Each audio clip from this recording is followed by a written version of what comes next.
Okay, today I thought I would talk about bed magic. And not quite as exciting as it sounds. Yeah, maybe it is exciting as it sounds.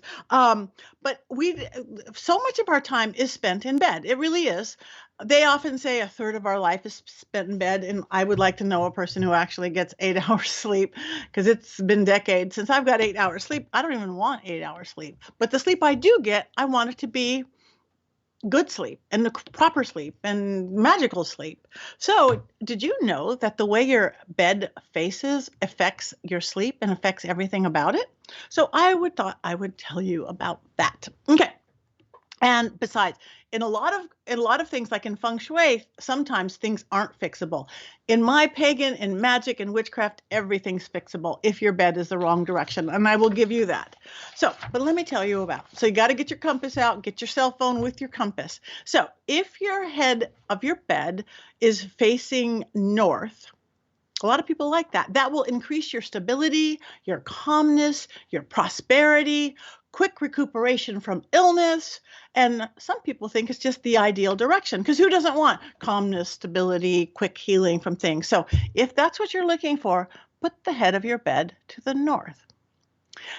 The East has long been associated with religion and spirituality. It's also a point of intelligence and sharp thinking. So if you're working on your spirituality or even your intelligence, right brain, left brain, maybe you want to put your head east. Now, south facing beds, a lot of people don't think that's the best. Facing south in your head, it often adds to weariness, it adds to disease, and sometimes it even aggravates insomnia, which of course in itself is what causes weariness and disease. So it's a little circle there. If you're frequently sick and your bed faces south, just move it if you can. But if you can't move it, all you have to do is put a little bit of mirror on the back of your bed. And guess what? You've just magically, automatically reversed the bed. So instead of facing south, you are now facing north. And north is a great way to face your bed. It's everything in magic is reflection. Remember, it's not just this is how it is. There's always an answer and always a solution. So say if your bed is facing east and you want west, put the little mirror on the back of the bed.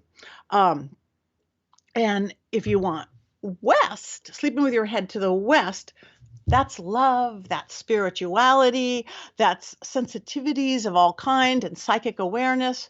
For all of you who do have psychic abilities and want to work on that, west is a really, really good way to do it as well. I know they all kind of squish together, but most of you who are listening to this, if you're listening to the Witching Hour, you're probably working on your spirituality, or your psychic ability, or talking to more ghosts, because that's what we do. Good time for dream magic, whether you know my dream school technique or not, which we've talked about here and we will talk about again. Dream magic is really good with your head pointing west. Again, some people think it's perfect location. It's really good for artists and creative folks. Now, I'm sure you're sitting here looking at your bedroom right now going west, east, north, south, west, east, north, south. So again, you're going to go, but my bed is northeast or southwest. Yeah, that happens, and that's okay. Just take some of the attributes of each. Just like if you're working a compass, if you're working compass magic, when we work the north, the earth, and the south, the fire, and all of a sudden if it's northeast, it's earthy air, or it's fiery air, or it's watery fire. It all works together. So no bed is. I mean, some beds are directly, but there's a good chance that your bed is not an exact direction. So just meld them together the best you can. And remember, a mirror on the back will flip it. Now, if you want some protection while you sleep, other than all the things I usually talk about, like the Helm of Awe sigil and things like that, another great way for protection is just to put a knife under your bed. And I don't really mean to go stab people if they come in and get you. I guess it would work for that too. But put it under the bed or between the mattress. Now, if you have little kids and stuff and toddlers, I would do way between the mattress. But there's something magical, and it's always been known as providing magic. And then I guess you do have a knife under your bed. Also, another way is putting a broom under your bed. I don't know why, but a magic broom, any broom is a besom.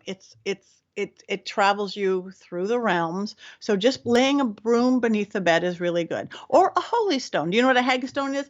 It's a rock, any kind of a rock that has a hole in it naturally, whether naturally or some animal made it along the way. Holy stones are really protective. So find a holy stone or a hagstone, lay a broom, lay a knife, do a helm of awe sigil, but know that you are protected. And then figure out where to put your head. Or just keep moving it around. You will be amazed, I promise. If you actually have the opportunity to have that, you can move your bed around, which a lot of homes don't, a lot of rooms don't. There's one place for the bed. Whoever designed that room, there's one place for the bed because there's a closet and there's the door and everything else. But if you can move it around, and you will see your dream life changes, your sleep life changes, and then figure out which one you like the best. Another place, one more thing for a mirror, another thing for protection. And I'm not talking on the back of this like thing, putting a little mirror on the front of your bed, either by the footboard if you have one, or the front of the headboard. That also is a really good way to reflect, take away any bad energy coming your way in the night. Whether any spirits show up, it just reflects it right back. Just like my mirror spell that we've talked about, it bounces things off. So mirror on the front of the bed, mirror on the back of the bed. And if you're wild and crazy, put a mirror on the ceiling. That's it for today's magic.